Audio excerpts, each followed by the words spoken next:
Hi, it's Corrine. Thanks so much for stopping by. I'm sharing a handmade card with you today, and I'm using the Altenew Magnificent Magnolias stamp and die. You may have seen a couple of videos if you follow me on my channel using this die set and the stamp set as well. It's become one of my all-time favorites. So for the branch stamp, I stamped it out using some black onyx ink, and I did give that a few minutes to dry. I'm going to place down a piece of white copy paper because I plan on coloring this in with some Copic markers. In this way, in case it bleeds through, I didn't want it to stain my craft mat. So here are some of the Copic marker colors that I'll be using. Again, I'm just coloring in the leaves and the branch, and I am giving it a little bit of shading as well. I also stamped this down a second time and colored it in on a piece of this blue cardstock. I believe I'm using Harbor from Concord and Ninth. It's such a pretty blue. I stamped it a second time, colored it a second time, so I had a few extra leaves. And honestly, I don't remember if I ended up using the extra leaves or not. I think I used one of them, but I did want them just in case I decided I needed them. So I will quickly go through this as I'm not an expert colorist with my Copic markers, but they're pretty simple to use. Especially a design like this is pretty simple. So I'm just going in a little bit darker towards the base of that and a little bit lighter towards the top.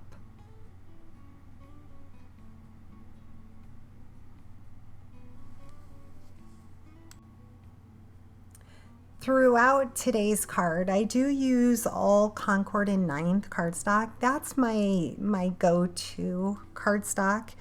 The card base is actually made from 100-pound Hammermill cardstock, just because I try to save the Concord and Ninth cardstock as much as possible.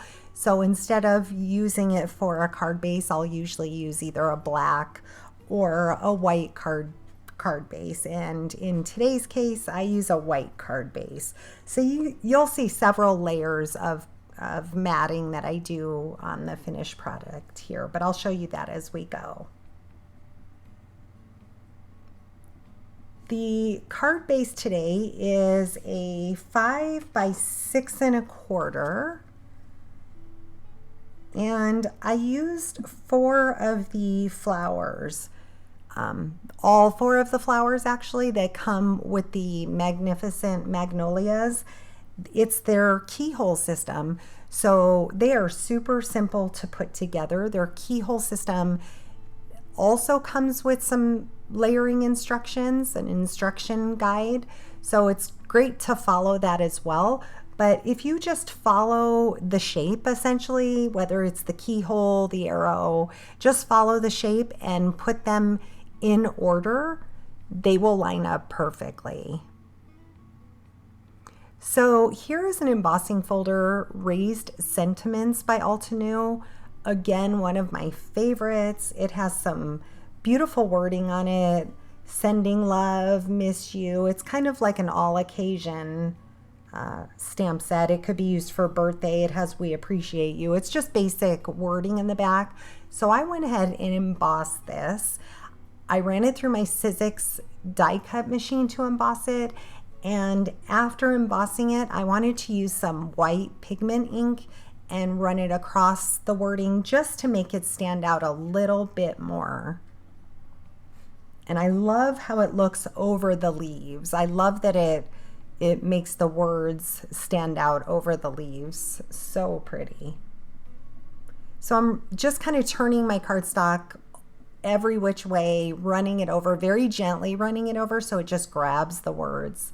And the pigment ink does take a little bit of time to dry, so you want to be careful with that, but look how pretty that turned out. So after giving that a little bit of time to dry, I pulled out a Spellbinders rectangle die, And when I ran it through, it will kind of press down your embossing that you previously did, which is no big deal because it's very easy to line back up in the embossing folder and just resend it through, and it just kind of pops out those words all over again. So if that ever happens, just rerun it through. You can feel it fall into place when you run it back into the embossing folder. So here are all my different layers. I'm using some Concord Lakefront dye ink and a small blending brush, and I'm just adding a little bit of blending, going darker to the center of it. And again, I believe I did 4 flowers on screen, but I won't bore you with all of that. But I did go a little bit darker. I also did the small layering pieces for one of the flowers, the detail pieces that you'll probably see in the final picture of the card.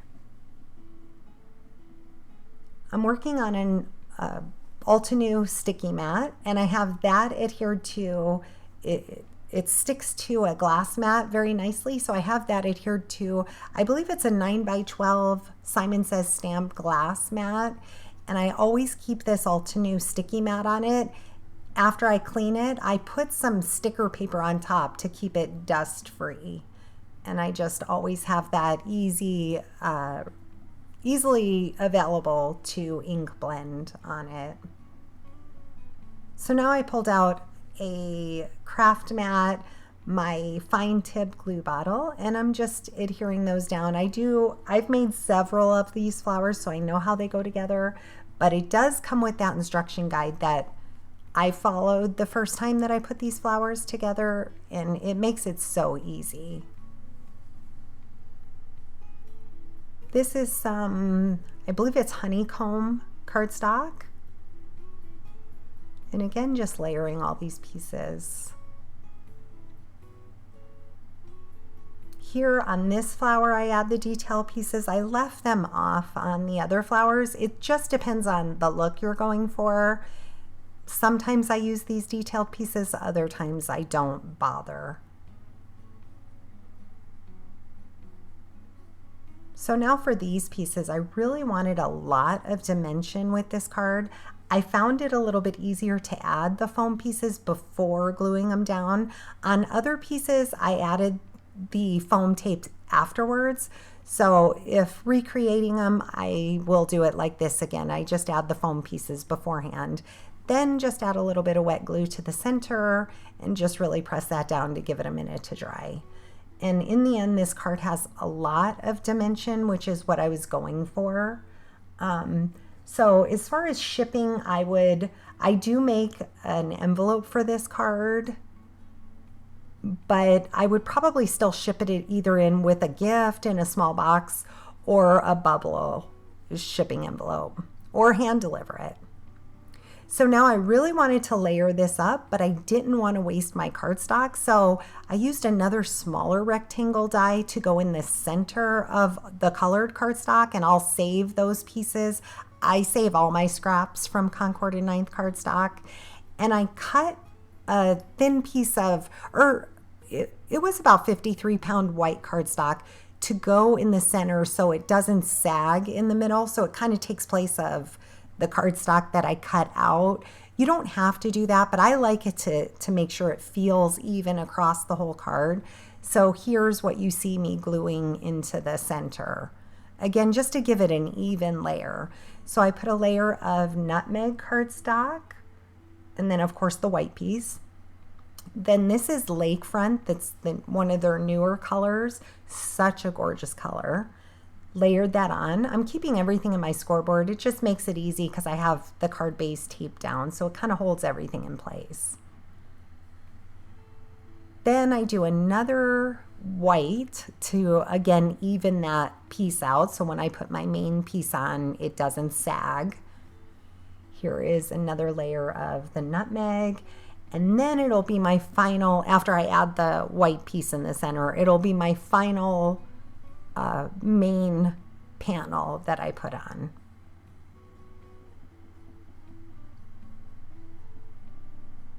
I don't always do a real layered look, but with this card, I thought it just turned out so pretty.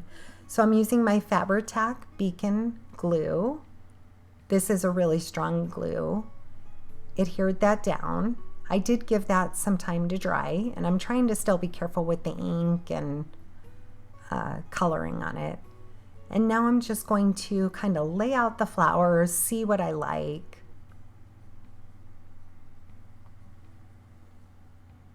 I love this color combination with the blue and the yellow, the greens, the brown. And I do also like to finish the inside of my cards, so I will, I don't show it on screen, I don't believe, but I use the stamp set from the Magnificent Magnolias, and I use the sentiment Lots of Love. I also cut it out with the coordinating die, and I did layer that a couple of times and added that to the inside of the card. I'm not sure if I show that on camera or in the final photos, but it looks really pretty. So I'm just gluing down these flowers. I love the dimension that they have, and I will tuck in one more flower here.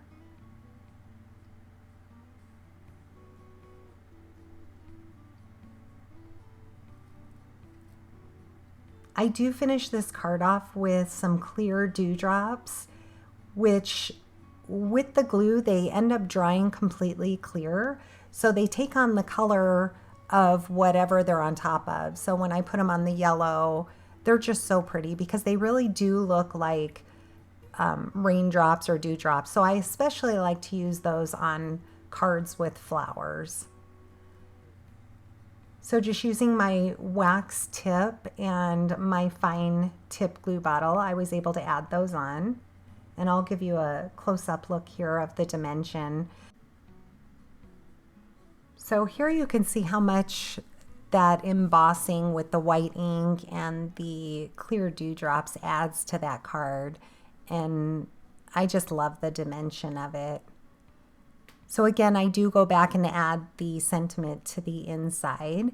And here's another card I made for a couple. It was their wedding anniversary, and I used that same Lots of Love that I added to the inside of the other card. I added some clay hearts using the potted plant from the embossing folder that comes in the collection, and I used the brown and the blue. I stamped the handmade by with my name that Altenew gave out, and I did finish off the inside of the card with a happy anniversary that was layered a couple times. So this one was a 5x7, and I did also make a matching envelope for them to send in the mail, and it arrived just fine. So I hope you've enjoyed today's process. Check out Altenew's Magnificent Magnolias. It's an absolute beautiful collection. If you have any questions, leave them down in the comments section below, and I hope you consider subscribing to my channel. Thanks so much for stopping by. Have a great day.